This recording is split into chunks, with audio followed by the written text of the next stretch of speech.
Uy, joke lang. Naririnig pala ako. Magbaon ka na ng maraming... Hindi. So, parang lahat naman ng bansa may ganun, di ba? Wala namang perfect na bansa.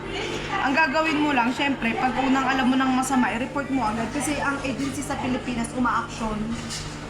Hindi ka, contact mo pa rin sila kahit nandito ka. 2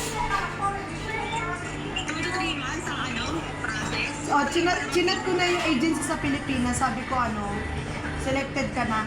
Alam na nila yung pumunta ka na lang ng Monday ng umaga. 100. Yung 100, 80 lang yata. Magkano yung gaber sa medical?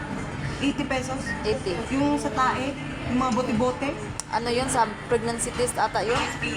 Yun lang, Basta yung mga 80. lagayan ng stool. 80 lang Ay, hindi naman ako doon 80 pesos, no? Tapos may babayaran pang isa sa extra yata yung pagpaprint. 30. Yung mga basta ganun, putol-putol siya eh. 10, ganun eh. Pero sa pinaka-medical talaga libre. Wala. Tapos pag alis mo, may free kang maleta, bibigyan kami ng maleta.